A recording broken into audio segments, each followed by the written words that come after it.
ஏற்ற காலத்தில் அதுக்குரிய பலனை உனக்கு கட்டளையிடுவேன். அதனால சொந்து போகாத, உன் கிரியைகளுக்கு பலன் உண்டு என்று ஆண்டவர் சொல்றாரு.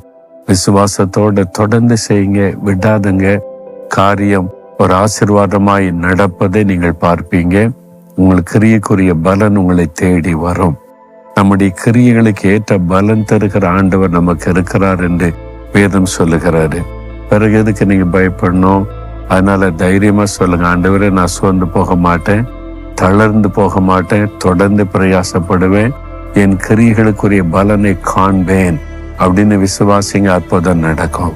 ஆண்டவரே இந்த மகனோட மகளோட பேசினீங்க, சோர்ந்து போய் இருக்கிறாங்க, அவங்களை பலப்படுத்துங்க. தளர்ந்து போய் இருக்கிற கைகளை திடப்படுத்துங்க. அவனுடைய கிரியைகளுக்குரிய பலனை சீக்கிரத்தில் கண்டு மகிழும்படி செய்யுங்க. இயேசுவின் நாமத்தில் ஜெபிக்கிறேன். ஆமேன், ஆமேன்.